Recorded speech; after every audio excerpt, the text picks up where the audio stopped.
You can't touch this. You can't touch this. You can't touch this. My products hit you so hard, makes you want to say, oh my Lord, thank you for blessing them with characteristics to set them apart. Feels so good when you know you're on top some super dope products in the market. And they're known as such. And these are products you can't touch. I told you, homeboy, you can't touch this. Yeah, that's how we marketing, and you know you can't touch this. Alright, ladies and gentlemen, today we're going to take a look at sustainable competitive advantages. Again, this part of the unit is all about competition. So this is all about how do companies and products set themselves apart over the long term. So make sure you get out your notes, make sure you're following the STORM philosophy of note-taking, and sit back and enjoy the video.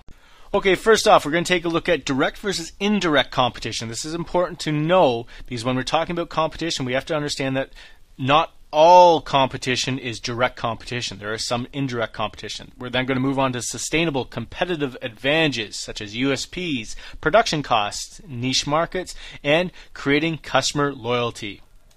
Okay, ladies and gentlemen, think about this for a second now. You're thirsty. You're so thirsty you need to head to your local convenience store and purchase a beverage. Now you walk into the convenience store and you see two products in front of you. One is a blue can. Let's call this Pepsi. The other is a red can. Let's call this Coca-Cola. Now this competition has existed for many years now. This is an ongoing battle that these two companies have waged for many years. These two products are in direct competition with each other over your consumer dollar. You are thirsty and you are looking for a cola beverage. Pepsi and Coke are those options. So think about this for a second. Think about why these are direct competitors. But what if your two options are the following, a chocolate milk and Coca-Cola? Are these direct competitors? They both are beverages. They both will satisfy your thirst. But are they necessarily direct competition? Think about that now. And what about this option? You walk into your convenience store and you're faced with apples versus Coca-Cola. You could spend your money on apples or you could spend it on Coca-Cola. Now you are thirsty, but those apples do look appealing. Are they competing for your consumer dollar? Yes, they most certainly are. Are they direct competition? Well, if you think back to the Pepsi versus Coke scenario, you might say that this is slightly different or majorly different. Well, it's true. This is more of indirect competition.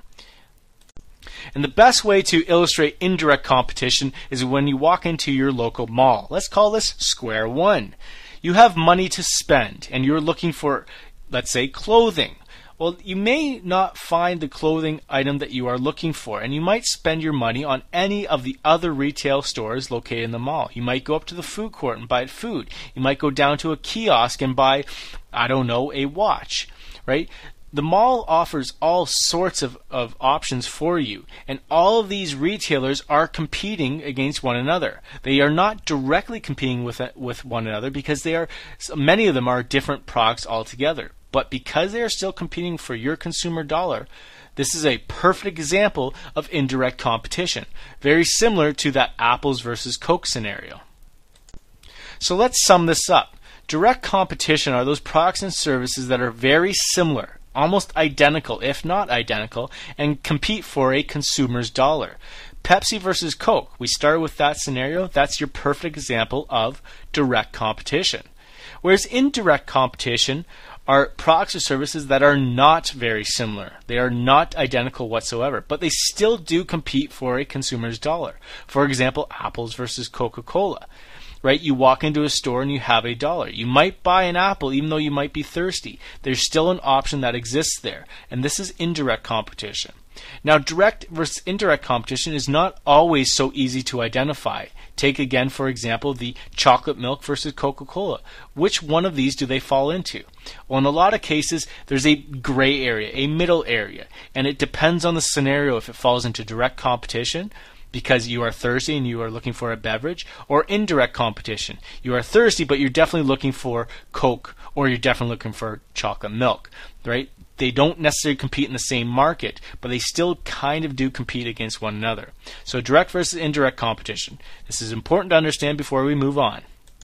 Which brings us to sustainable competitive advantages. Now, what we're talking about here is the long-term competition. So these are methods, strategies, actions taken by businesses to hold on to their customers in spite of the competition. So it doesn't matter what the competition is doing. If a company has sustainable competitive advantages, they can hold on to consumers for a very long time. Right? So this is a business advantage. It's hard to replicate. And in a market where you have something that's hard to replicate, means that you can win for an extended period of time. So what are all these sustainable competitive advantages? Well, let's take a look at each. The first one is a unique selling proposition, otherwise known as a USP. It's one thing that a company has that competitors are not likely or cannot develop. These are often protected by patents, design licenses, exclusive supplier relationships, anything that you can control and therefore limits competition from replicating exactly what you have. The best example that I can think about right now is when the first iPad came out. Apple came out with this new tablet device that was unlike any other. Right? They held on to the patents and their designs and the exclusive supplier relationships for a long period of time. Now it has since been replicated, but when it first came out, it definitely had a USP. Many technological devices have this unique selling proposition, and this will extend for a long period of time, at which point the competitors will typically replicate it. But if you can hold on to it for a very long period of time, you have won for a very long period of time. The next one is lowering production costs. If you have lower production costs than your competitors, then you have a sustainable competitive advantage. You can produce goods or offer services at lower costs than the competition. And for whatever reason, they can't compete with you because they can't lower their production costs. Many big box stores such as Home Depot or Walmart have these lower production costs. Walmart is really well known for this. They drive down the costs of their suppliers. They make sure that their suppliers can sell their products to Walmart at very low prices, and therefore Walmart is able to ensure that their costs or cost of production, cost of providing a service are lower than their competitors, and therefore they will stay ahead of their competition. And they've managed to do this over a number of years, and they have managed to become the market leader amongst these big box retailers. So you can see how this sustainable competitive advantage of lowering production costs can lead to long-term profitability. The next is servicing a niche market. Now, we haven't talked about what a niche market is, but the idea here is that you provide a product or service in a market that is very specific and very different from all other markets. So this happens when a company becomes the industry leader in serving the small market. And by doing so, they keep competitors out of that market. If it's a niche market, it means that it's very small and there's not a heck of a lot of consumers available to them. So if you can become that go-to retailer or go-to company, then those small number of consumers will always go to you. And in that respect, you have therefore dominated the market and provide yourself with a sustainable competitive advantage. Mountain Equipment Co-op is a perfect example of this company who services a niche market. This niche market being outdoor-oriented consumers. If you are looking for a canoe, a kayak, or any other outdoor gear, then most consumers in this market will go to Mountain Equipment Co-op. And the last sustainable competitive advantage is when you create a customer loyalty program or some sort of customer loyalty. This happens when businesses create a loyalty program for their customers, and therefore those customers insist on a particular brand regardless of location, price, or promotion. This is otherwise known as relationship marketing, and this is what we saw in the evolution of the marketing concept, right? When we got to this last part of the evolution, we saw that brands and companies now try and create this relationship marketing, this long-term relationship. And this is done through customer loyalty.